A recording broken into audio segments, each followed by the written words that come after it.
Libercast presenta una producción de Libertópolis, donde nuestra misión es promover un mundo de personas libres y responsables en búsqueda de su felicidad. Creamos valor innovando, analizando y transmitiendo información e ideas. Día a día encontrarás los episodios de las emisiones correspondientes a nuestros programas. Contravía, todo a pulmón. Contravía por la tarde, más negocios y Liberviernes.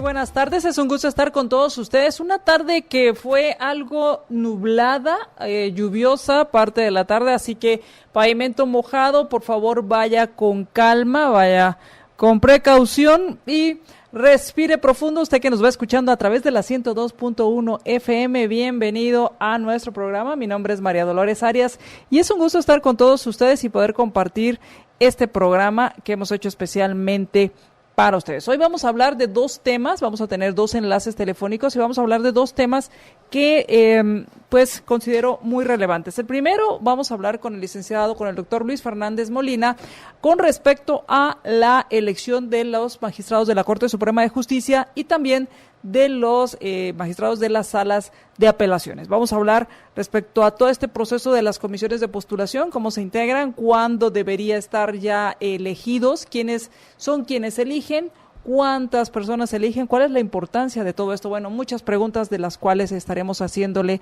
al doctor Fernández Molina. Si ustedes tienen preguntas, con mucho gusto, mándenlas. Y después, en el siguiente segmento, haremos un enlace también con María del Carmen Aceña, la ingeniero María del Carmen Aceña del CIEN, con quien vamos a estar hablando acerca de cuáles son los retos que enfrenta el Tribunal Supremo Electoral ya de cara a y que espero que no sea irse de cara, sino ya de frente a la segunda vuelta en las elecciones presidenciales el próximo 11 de agosto. Así que ya estamos a un mes y escasos 3 días que pues sea ya la segunda vuelta y cuáles son estos retos que enfrenta el Tribunal Supremo Electoral después de esta, pues yo no sé si llamar, por lo menos sí desastrosa actuación del tribunal y del área de informática en las elecciones pasadas. No así de los ciudadanos ni de las juntas receptoras de votos, pero bueno, vamos a hablar acerca de cuáles son esos retos que enfrentan. Así que muchísimas gracias a quienes nos mandan sus mensajes y a quienes nos escuchan y ven a través de nuestras transmisiones por nuestras diferentes plataformas. Transmitimos a través de facebook.com/libertopolis.com. También transmitimos por YouTube. Se puede suscribir a nuestro canal, el Libertópolis, y también le puede dar seguir a nuestra cuenta en Twitter, @Libertópolis. Así que transmitimos por estos, también por TuneIn, también por nuestra app de Liber App. Así que muchas gracias por estar con nosotros. Vamos a arrancar primero con las principales noticias. ¿Cuáles son las principales noticias para hoy? De esto le voy a contar. Primero una noticia y nuestro pues más sentido pésame a toda la familia de la UFM, pero en especial a la familia de el ex vicerrector de la Universidad Francisco Marroquín, la familia del doctor Rigoberto Juárez Paz, quien falleció recientemente, quien acaba de fallecer. Él fue el vicerrector emérito, el doctor Rigoberto Juárez Paz, y falleció el 7 de julio, falleció ayer, y fue uno de los fundadores de la Universidad Francisco Marroquín en 1971. Así que un sentido pésame a toda la familia de la universidad y también a toda la familia del doctor Juárez Paz. Así que va nuestro más sentido pésame. Y pasando de esta noticia, pues las principales noticias que estuvieron o que están sonando hoy, pues una de ellas tiene que ver o está relacionada con el tema de del juicio de financiamiento electoral ilícito, y de eso le voy a contar en unos segundos de qué se trata, porque sucedió que se estaba llevando a cabo se estaba llevando a cabo esta audiencia cuando se presentaron a la audiencia 2 personas que estaban prófugas de la justicia y se entregaron para que les fuera leída o les fuera tomada la primera declaración, se les informara por cuáles eran los delitos que estaban, de los cuales estaban siendo consignados, y entonces esto fue parte de lo que sucedió en este momento. Les digo, este fue el tema del financiamiento electoral no registrado de parte de la UNE, que se hablaban de aproximadamente unos 19 millones de quetzales. Esto fue en el juzgado de mayor riesgo A, en el cual se desarrollaba esta audiencia, y se presentaron la señora Susana Patricia Castellanos González y el señor Maynor Feisal Cimeri Corado, que tenían orden de aprehensión y se presentaron a comparecer. Los delitos de los cuales hay 7 ya capturados, y recordemos que dentro de esto también estaba la orden de captura contra Sandra Torres, que no ha sido ejecutada porque tiene el privilegio de antejuicio al ser candidata.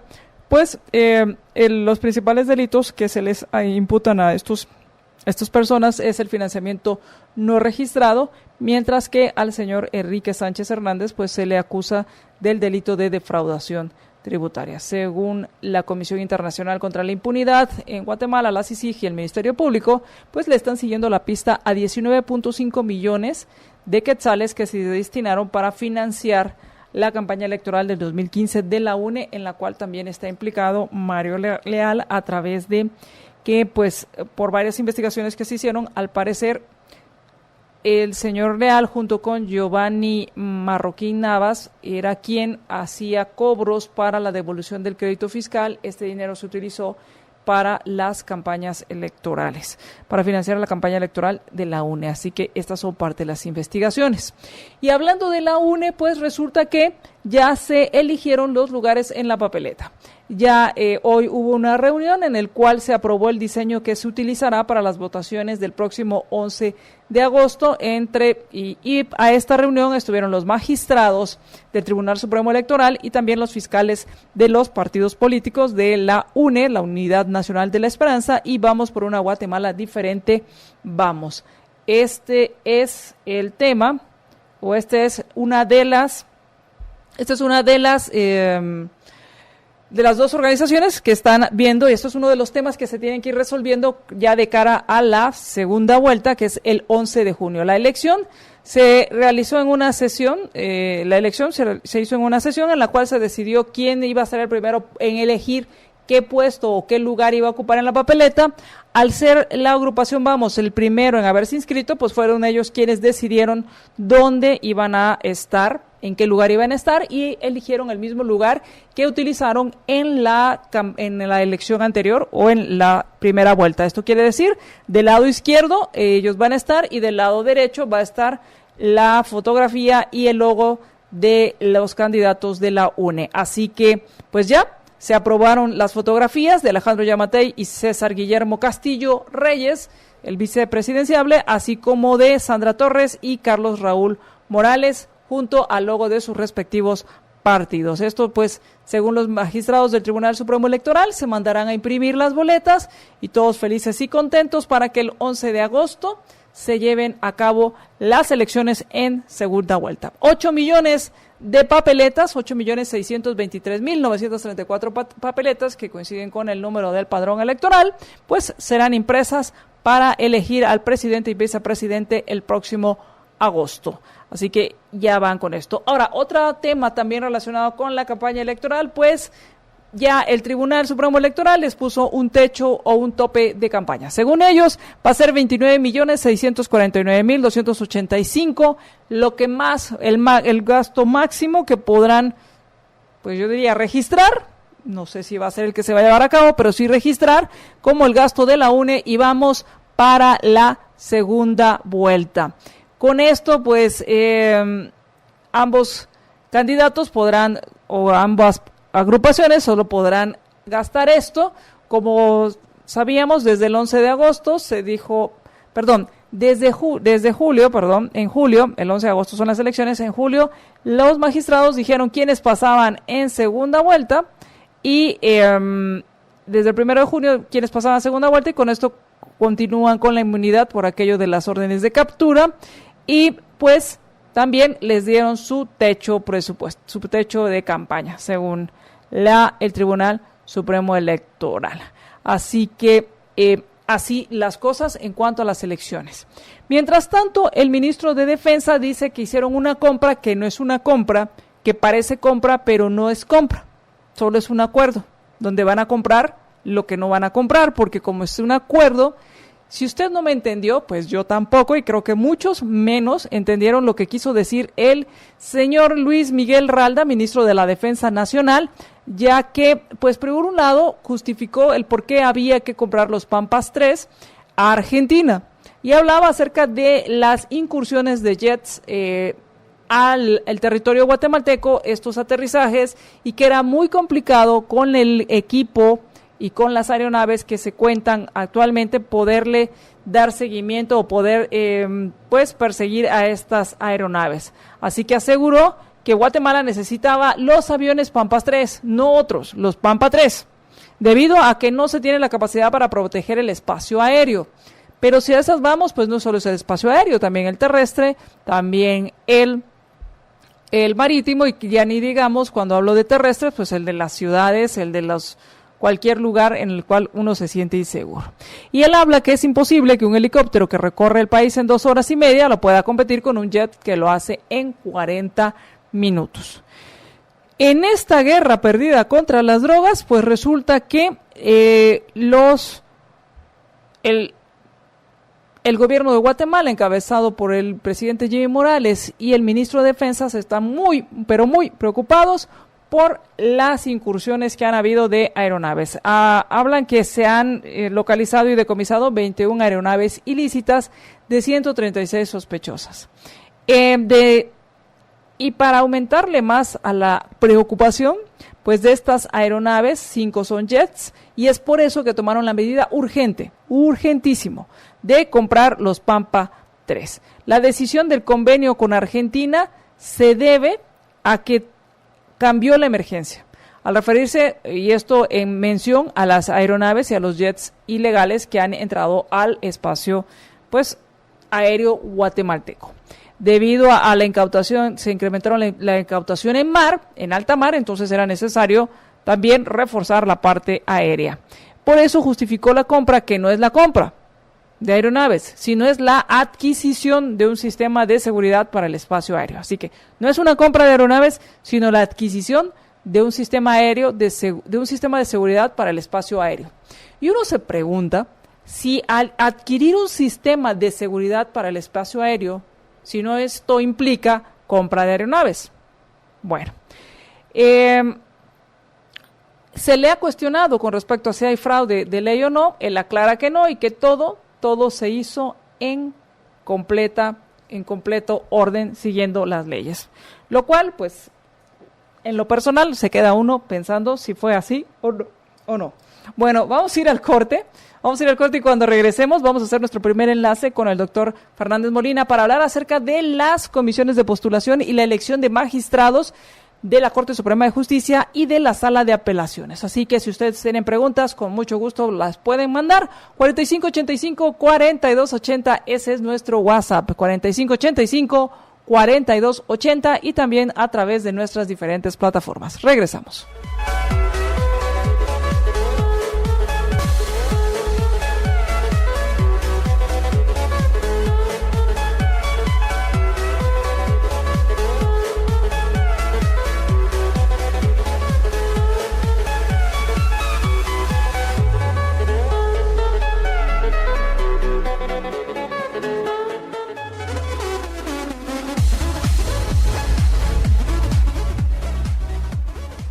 Bueno, regresamos a Contravía PM. Muchísimas gracias por estar con nosotros. Gracias por sus mensajes.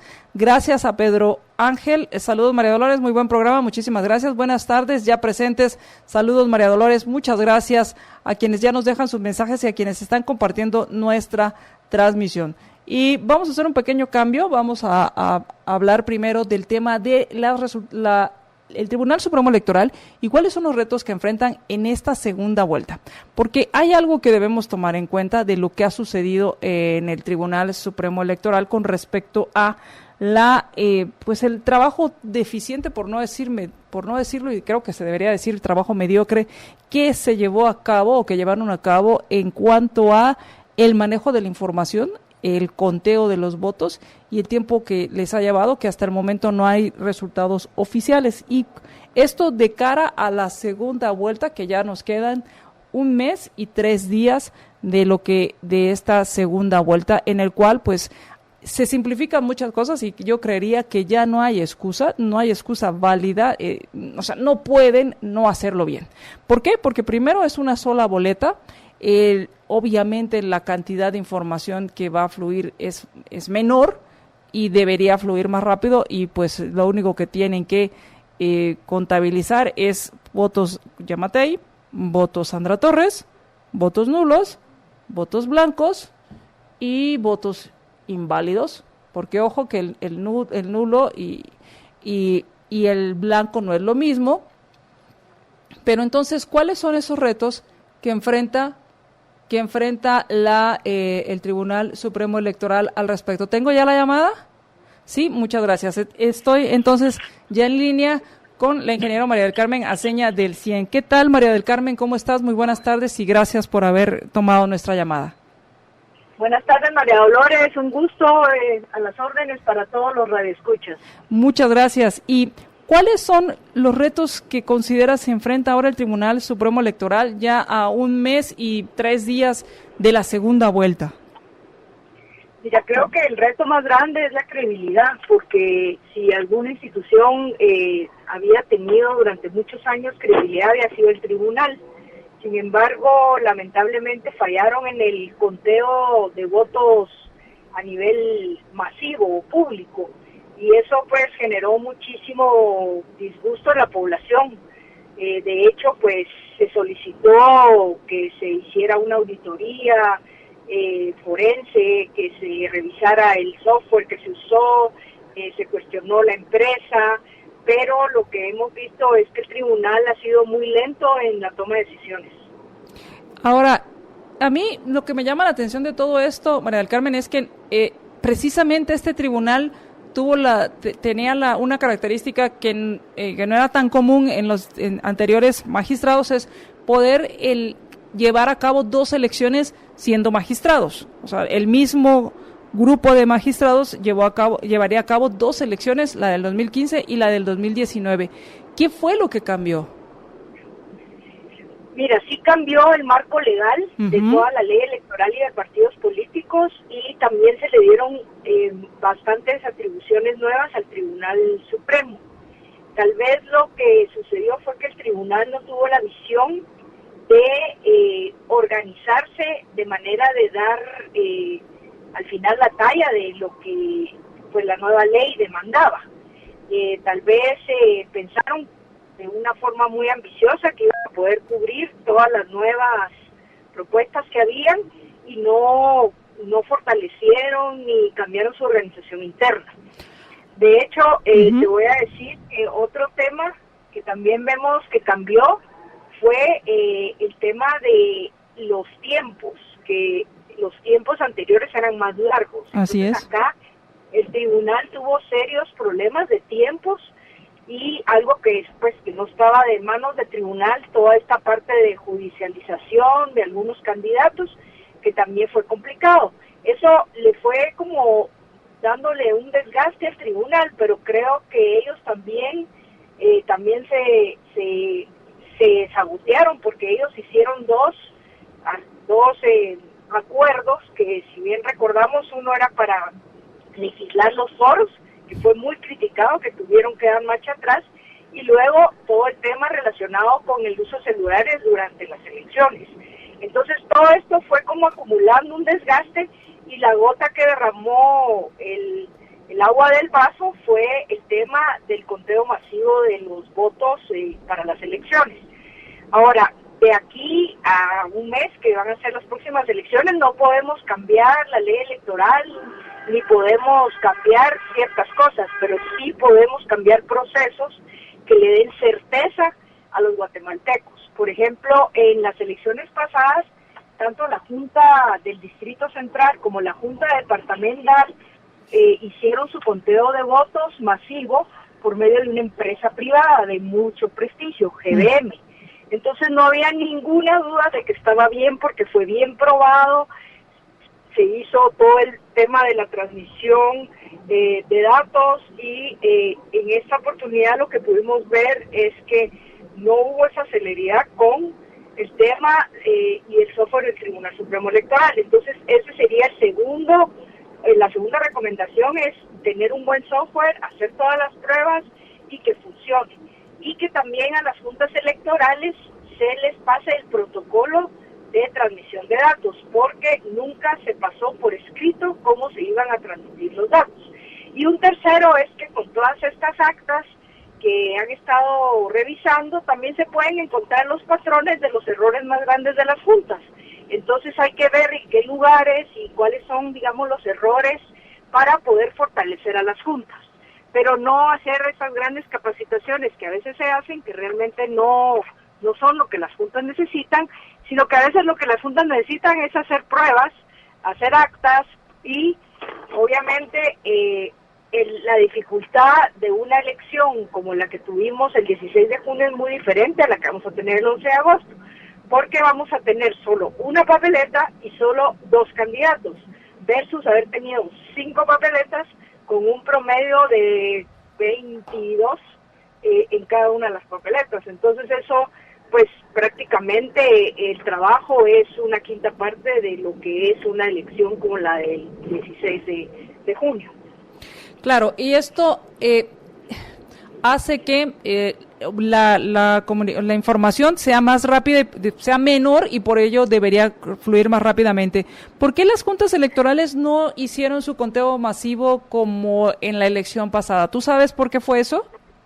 El tribunal, desde el año pasado que hizo la consulta respecto al referéndum de Belice, decidió que ellos lo iban a hacer, de lo cual varias juntas no estuvieron de acuerdo, especialmente las 2 del departamento de Guatemala, debido a que nunca se pasó el protocolo de cómo iba a ser esa transferencia de datos. De hecho, en la Junta Electoral del Distrito Central, donde yo participé, hubo centros de votación donde ni siquiera llegó equipo de cómputo. Entonces sí es muy importante tener los procedimientos por escrito, tener un buen software que sea auditado, y además que la transmisión sea aprobada, y también que se considere, digamos, la capacidad para almacenar los datos. Claro, en esta oportunidad van a ser 2 candidatos y una papeleta, ¿verdad? No es a tal nivel, pero yo sí considero que eso fue un tema que se recomendó el año pasado después de la consulta popular, y lo que pudimos ver es que no se trabajó al respecto. Entonces es el momento de presionar al tribunal para que realmente haga estos cambios para que tengamos certeza en las próximas elecciones. Y rápidamente, después de las elecciones, hay un artículo en la nueva ley electoral y de partidos políticos que contempla una mesa donde se hagan una serie de propuestas de reformas con el objeto de mejorar la ley. De hecho, también tenemos que ser muy cuidadosos de que fueron resultados de una mala organización, fueron resultados de una mala redacción de la ley, o que realmente es un resultado de una mala logística de parte del tribunal. Entonces sí tenemos que ser muy acuciosos para que las reformas que vengan sean reformas que mejoren sustancialmente las reglas del juego en el tema electoral y de partidos políticos.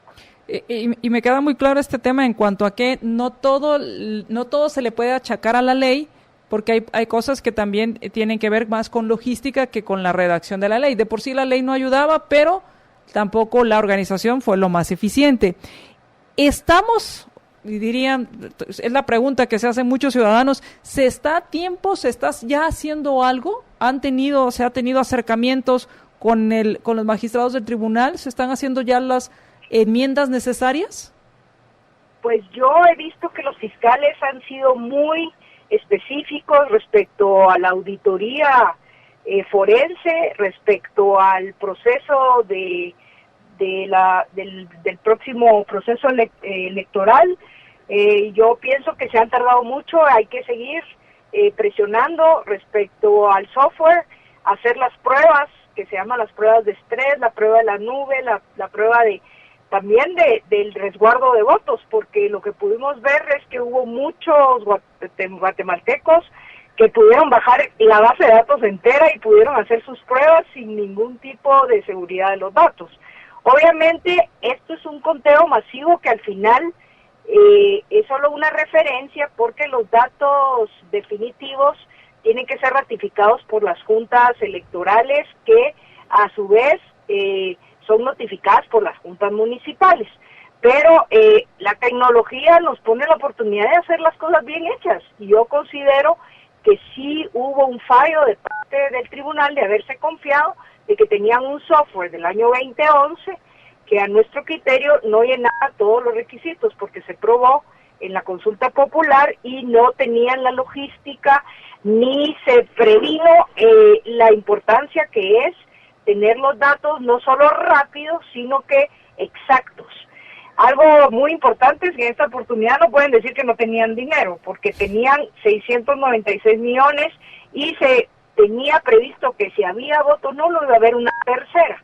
Así que no es un problema de recursos, es un problema de organización, de gerencia, y eso es parte de lo que tenemos que apoyar al tribunal, porque todos los guatemaltecos queremos un tribunal supremo electoral que sea un árbitro y que no se vuelva parte de los jugadores, sino que sea un árbitro, ¿verdad? Porque lo que vimos es que los fiscales iban a contar las actas, esto no debería de suceder, porque el árbitro es el tribunal, y las juntas electorales y las juntas receptoras de votos, ese es un proceso que sigue exactamente igual como se diseñó hace 33 años. Recordemos que la primera ley, luego de la Constitución, fue la ley electoral y de partidos políticos, y ese tema, gracias a Dios, no se ha tocado, que está al final involucrado más de 100,000 ciudadanos que de forma voluntaria se convierten en autoridades, y a través de ese día se respeta el voto ciudadano, y eso lo tenemos que respetar.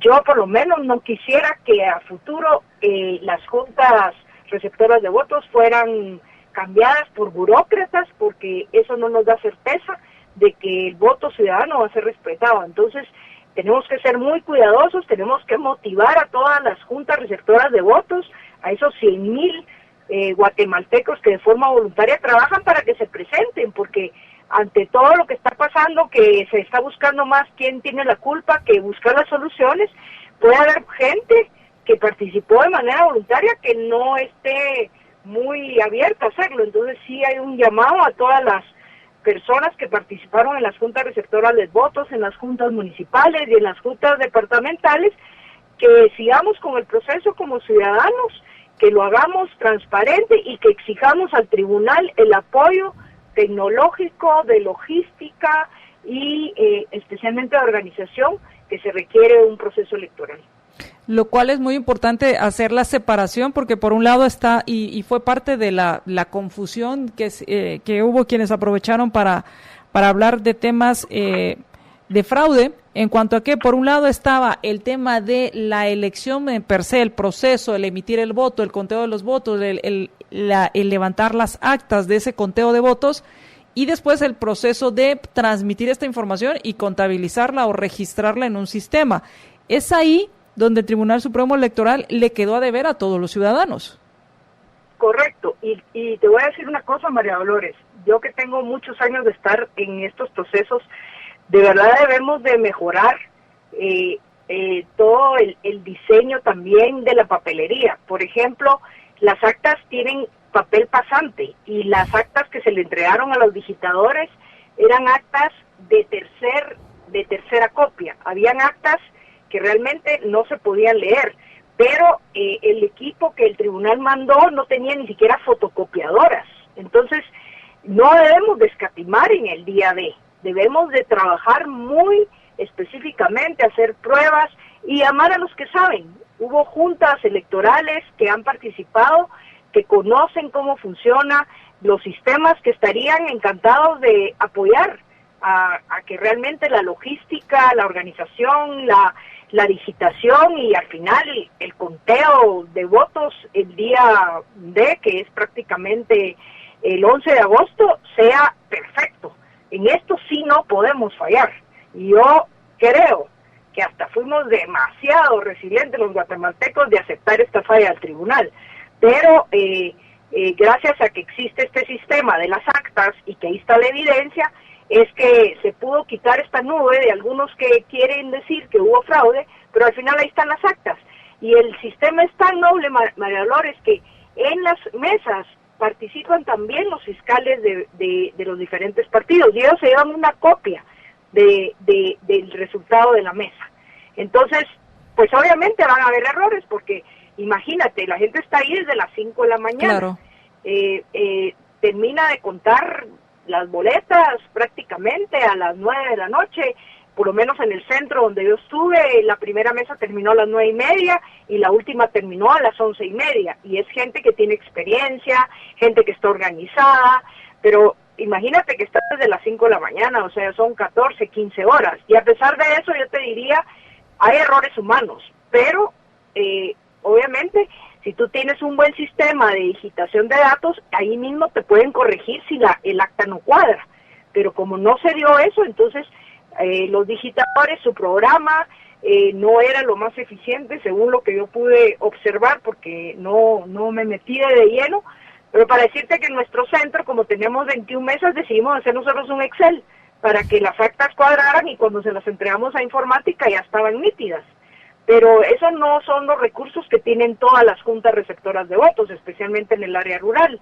Claro. Pero los coordinadores de centro y las personas que llevan muchos años saben cómo organizarse, ¿verdad? Pero sí necesitamos que la parte que le toca al tribunal lo hagan bien, porque realmente si no tenemos ese apoyo, no tenemos los procesos por escrito y no sabemos exactamente si va a llegar o no va a llegar el de informática, si va a transmitir o no va a transmitir los datos.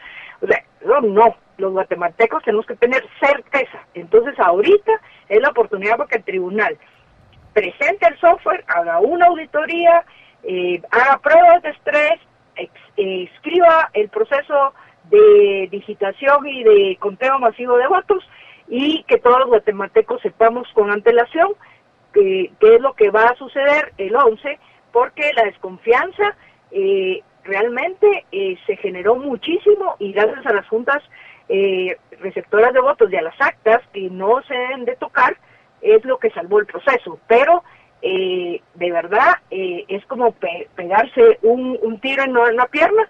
Esperamos que el tribunal tome las acciones en los próximos días y que nos dé esa certeza a los guatemaltecos. Esa era mi siguiente pregunta, María del Carmen. ¿En qué momento se empiezan a disparar aquí los semáforos? Yo sé que ya vamos tarde, pero ¿en qué momento ya estamos con estos tableros indicando peligro si no vemos acciones por parte de los magistrados del Tribunal Supremo Electoral? Mira, yo te diría que si el 11 de este mes no hemos visto acciones, hay que presionar. Y ustedes, los medios de comunicación, pueden estar solicitando, informando a la población, y pues obviamente las juntas electorales también tienen que pedirle al tribunal que les dé ese apoyo, porque la credibilidad del sistema fue el que se puso en duda. Gracias a Dios que esa parte logística de las juntas receptoras de votos, que son las autoridades electorales ese día, no se ha tocado, y de hecho yo creo que es lo que nos salvó. Pero con el siglo XXI, con los sistemas tecnológicos y con lo barato que puede ser, además no es un software sofisticado, estamos hablando de transmitir datos, de sumar, restar, dividir, sacar porcentajes y almacenar. O sea, eso lo hacemos todos los días en nuestras computadoras, en nuestros teléfonos inteligentes.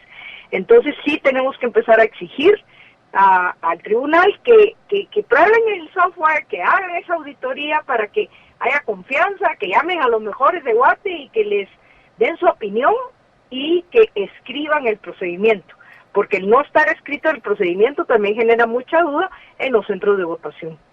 Muchísimas gracias, María del Carmen, por haber tomado la llamada, y queda claro que si a un mes de las elecciones no hay esa transparencia que debió haber habido desde el inicio, debemos empezar a exigir y a presionar a los magistrados del Tribunal Supremo Electoral, porque si hay algo que las guatemaltecos se sienten orgullosos es de este sistema electoral en el cual el mismo ciudadano cuida el voto.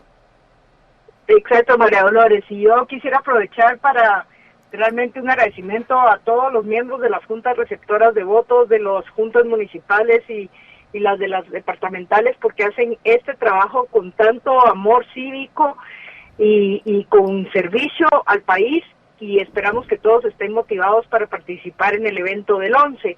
Y también un llamado a todos los guatemaltecos a que vayan a votar, porque al final el sistema democrático que tenemos nos da la opción de escoger a nuestro próximo presidente y vicepresidente, y no dejemos pasar esta oportunidad.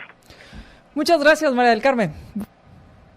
Vaya, María Dolores, que te cuides, y a todos los radioescuchas que tengan una feliz tarde. Muchísimas gracias. Platicábamos con María del Carmen Aceña de El 100, con quien hablábamos acerca de los retos del Tribunal Supremo Electoral, y que como ciudadanos pues exigir esa transparencia, que ese sistema sea aprobado, que ese sistema pase por las auditorías y por las pruebas necesarias, de tal forma que la seguridad y la información pues cumpla con los tiempos que se esperan y que ya se han dado, o sea, que no es nada del otro mundo y que existe la tecnología accesible para poder hacerlo. Así que, pues, espero una gota, y no digo mucho, por lo menos una gota de honestidad por parte de los magistrados del Tribunal Supremo Electoral para entender que hay cosas y una gota de liderazgo, porque fíjense que si hay algo que he aprendido, en especial en el programa que hacemos después de Contravía PM, que es el programa de Más Negocios, si hay algo que he aprendido de los líderes que han venido aquí, que nos han hablado de diferentes temas,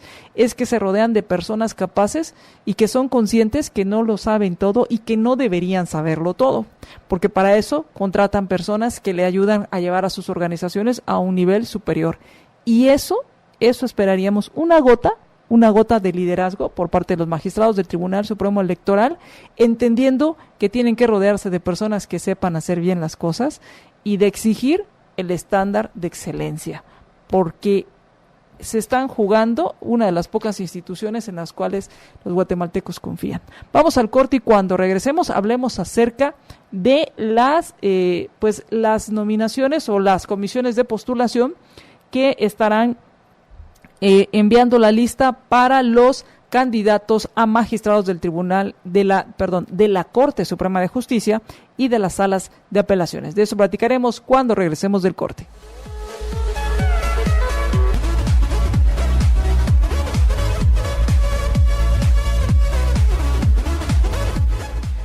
Muchas gracias a quienes ya están compartiendo nuestra transmisión. Muchísimas gracias, Walter Fer Flores, gracias por tus mensajes. También a Salvador Orellana Pontaza, muchísimas gracias también por compartir nuestra transmisión. Gracias a Julio Ariza también, muchas gracias. Y ya está con nosotros en la línea el doctor Luis Fernández Molina, con quien vamos a hablar acerca de las comisiones de postulación para los magistrados a la Corte Suprema de Justicia y a las salas de apelaciones. Muy buenas tardes, doctor, ¿cómo está? Buenas tardes, María Dolores, y buenas tardes a la amplia e inteligente audiencia de Libertópolis. Pues muchas gracias por tomar nuestra llamada, y pues ya se inicia a integrar las comisiones de postulación y en esta semana está por definirse quiénes integrarían las comisiones por parte del Colegio de Abogados. Y me gustaría que empezáramos hablando sobre quiénes integran las comisiones y qué y cuáles son las listas o a qué puestos son los que van a elegir estas comisiones para presentar las nóminas. Bien, solo quiero retroceder un poquito el café. Sí. Estas elecciones son muy, muy, muy importantes. Si para un partido de fútbol las partes miran quién es el árbitro, en estas selecciones que estamos haciendo es de nuestros jueces, los jueces de segunda instancia y de la Corte Suprema, que van a resolver nuestros asuntos, ya sean laborales, de familia, penales, civiles, administrativos. Estamos escogiendo a nuestros jueces. Eso deviene sumamente importante y la esencia de un Estado de Derecho. O sea, quería recalcar eso, que no es una elección regular que se da cada 5 años y a ver qué pasa. No, claro. Estamos eligiendo a los jueces que van a regir y resolver en los casos de tribunales de justicia en Guatemala. Bien, como es muy difícil escogerlos. Perdón que lo interrumpa. Siempre ha sido la queja que si el Ejecutivo, el presidente los elige, pues hay una inclinación a favor del presidente, que si es el Congreso se vuelve político. Si es los propios colegios profesionales ya se vuelve algo muy gremial. Entonces, la Constitución actual, la de 1985, se ingenió un sistema algo novedoso en el sentido que iban a intervenir unas comisiones de postulación, las cuales iban a revisar todos los expedientes y proponer al Congreso de la República un 2-por-1. O sea, si vamos a escoger 13 de la Corte Suprema, estas comisiones van a seleccionar a 26 finalistas. Y si van a ser más o menos 150, un poquito más, de magistrados de las salas de apelaciones, estas comisiones van a depurar y escoger 300 candidatos. Repito, 2-por-1. Y al Congreso, que obviamente es una instancia política, en base a estos listados va a escoger uno de cada 2. Ahora, la misma Constitución establece que el que marca la pauta de cuántos miembros van a integrar estas comisiones son las universidades, porque conforme haya universidades, más concretamente facultades de Derecho, así como tantas facultades de Derecho habrá comisionados. Si solo hubiera 8, 9, como fue hace unos años, pues solamente 9 por 3, 27, más el que la preside, 28. En pocas palabras, repito, quien marca el número es las facultades de Derecho. Al día de hoy hay 12 facultades de Derecho, por lo tanto 12 por 3, 36, más 1, 37, van a ser unas comisiones bien nutridas, 36 miembros. Ya lo dije, 1 por cada decano de las universidades, 12. 12 también, el segundo módulo, es de magistrados de la Corte Suprema o magistrados de sala. Esto es cruzado. Para escoger a magistrados de la Suprema, la integran magistrados de sala. Y para escoger magistrados de sala, la integran los magistrados de la Corte Suprema. Y los últimos 12, o sea, el tercer módulo de 12, corresponde al Colegio de Abogados. El Colegio de Abogados hace su respectiva elección y por el sistema de mayoría, el método de Hunt, el mismo que se utiliza para diputaciones a nivel de ley electoral, se escoge los 12 representantes del Colegio de Abogados. De esa forma tenemos integrado por los 3 módulos decanos de Derecho, Corte Suprema o Corte de Apelaciones, el segundo módulo, y el tercero, Colegio de Abogados. Y estos son quienes están por elegir, quienes ya eligieron los magistrados de sala ya eligieron. La Corte Suprema, pues ahí no hay que elegir. Claro. Hay 13 y pongamos 12. De hecho, ya se plantearon algunos cuestionamientos en el sentido de que la Corte Suprema no ha estado bien integrada. ¿Por qué? La magistrada Stalin ha estado suspendida desde hace mucho tiempo y entiendo que la magistrada Valdés había renunciado o estaba por renunciar y había otra vacante. Eso plantea una primera duda constitucional, porque la Constitución dice que son actuaciones personalísimas, o sea que no admite representaciones, ni vacancias, ni sustituciones. Eso ya veremos si alguien plantea y a ver cómo lo resuelve.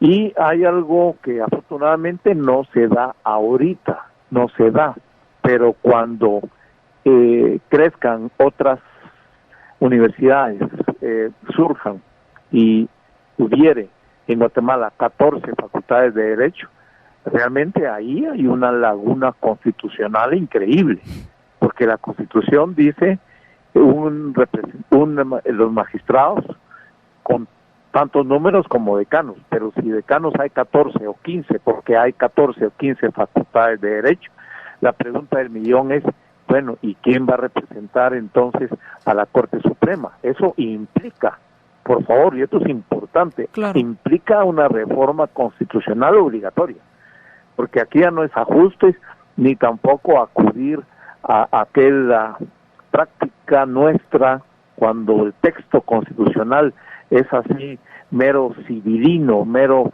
indefinido, que tengamos que tocar las puertas del oráculo de la 11 Avenida para ver qué dicen las pitonizas del designio de los dioses. O sea, aquí ya no se vale tocar la puerta de la CC. Pero bueno, este último escenario sombrío que estoy planteando todavía no se da, porque no hay más que 12 facultades de Derecho, afortunadamente. Ahora, estos 36 comisionados, de hecho, usted bien lo dice, ya corresponde esta semana al Colegio de Abogados, ya los magistrados de sala hicieron su elección hace semana y media.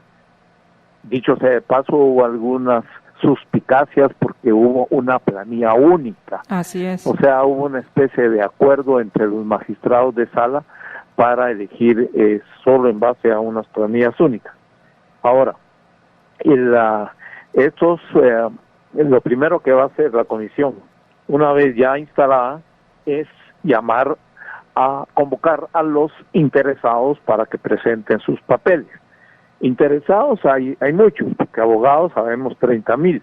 Quitemos más o menos a los primeros 2,000 que ya por edad o por enfermedad, y alguno que otro que se haya retirado o que lamentablemente haya fallecido.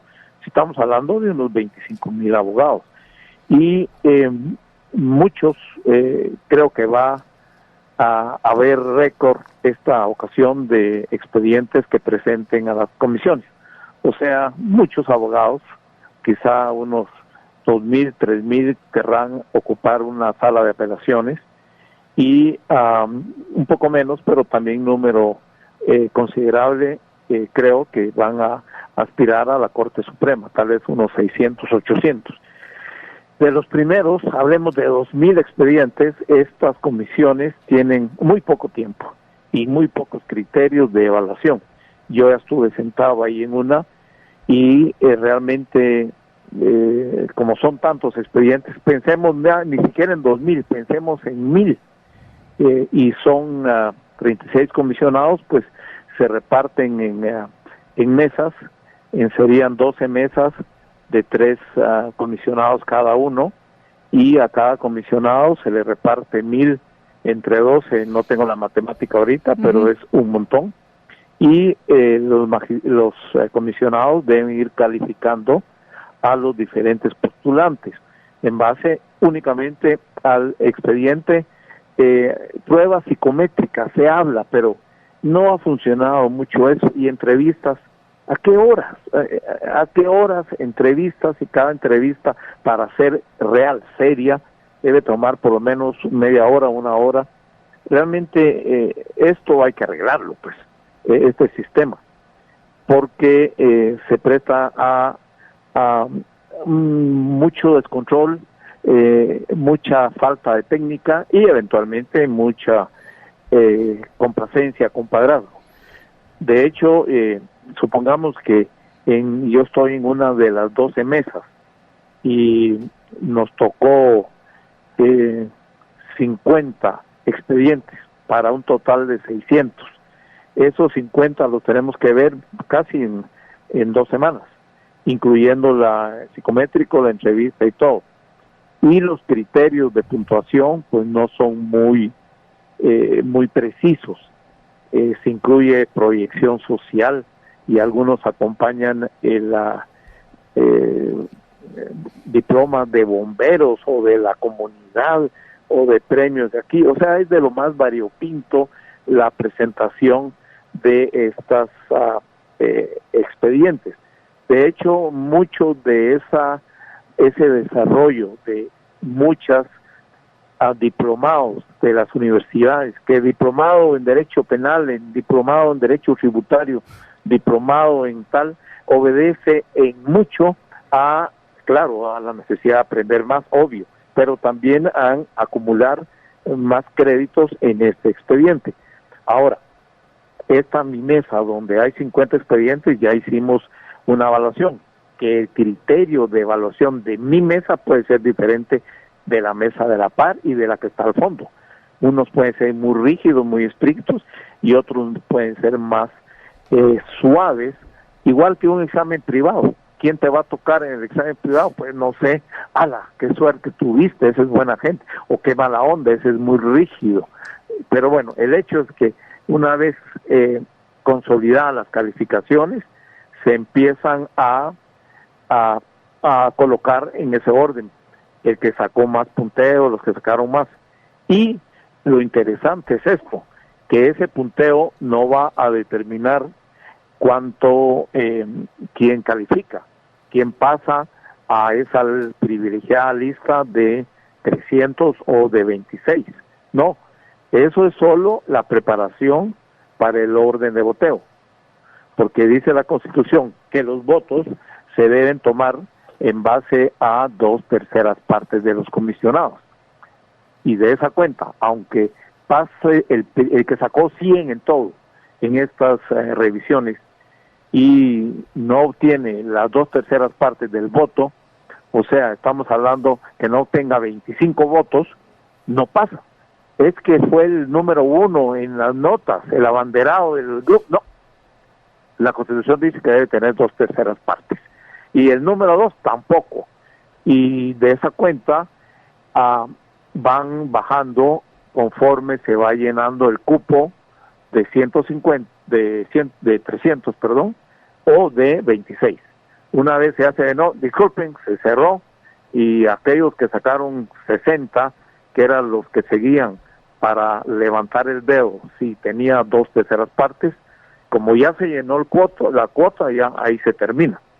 O sea, hay una incongruencia en los resultados de las evaluaciones con la calificación y determinación final.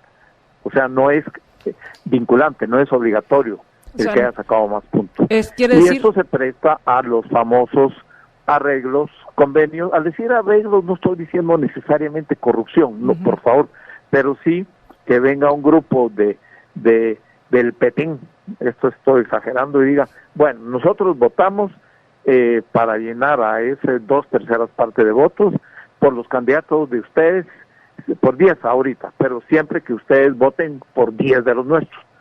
Entonces, si no es así, la votación se atasca, literalmente se atasca, porque nadie tiene los 25 votos. No votamos, pues tampoco nosotros por el de ustedes, y tampoco.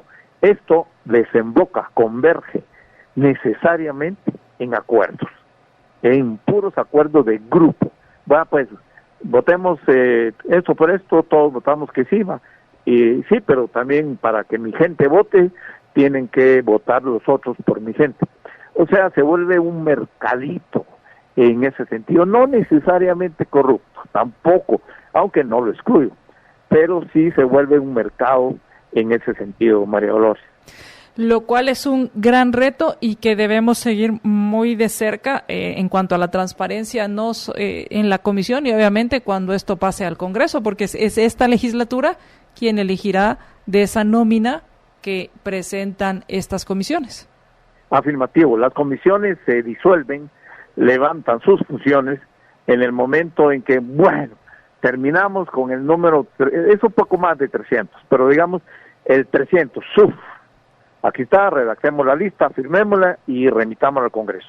Y en el caso concreto de la Corte Suprema, se elabora la lista de 26. En ese momento, terminamos, porque sí es agotador, es tedioso.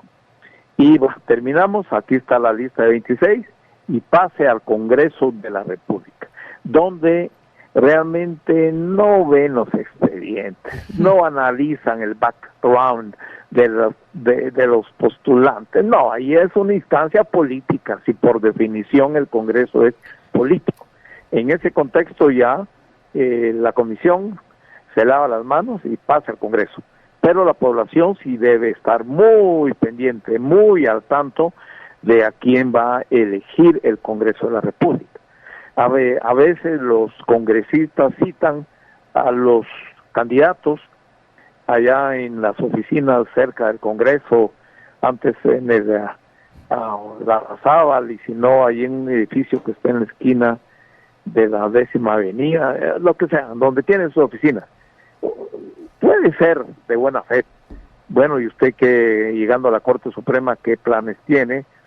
¿Cómo piensa mejorar los trámites en los casos laborales, o en los casos de femicidio, o en los casos de civiles? Lo que sea, es legítimo ese tipo de interrogatorio, aunque también se prestan, bueno, pues a las componendas, y acuérdese que nosotros lo vamos a elegir, eso que no se le olvide nunca, se presta, lamentablemente puede haber ese escenario también. Y es ahí la importancia de estas elecciones y de las revisiones que haga también la comisiones de postulación. Pues vamos a darle seguimiento, ya que este es un tema muy interesante y y muy importante, porque qué bueno, María Dolores. Ya lo dije, que la audiencia de Libertópolis se vaya enterando cada vez más. Los que tenemos un poquitín más de conocimiento de esto, estamos en la obligación nacionalista, patriótica, de compartirlo, porque y llamar a esa atención de que todos los ciudadanos debemos tener. Como dije al principio, no es una simple capricho de escoger funcionarios, no, estamos escogiendo a nuestros jueces, sobre todo las salas de apelaciones, que pueden confirmar lo que un juez de instancia diga, revocar o modificar completamente una sentencia de primer grado. O sea, son los que virtualmente tienen la última palabra en los casos que se someten a las mesas de los jueces en Guatemala. Muchas gracias, doctor, por haber tomado la llamada.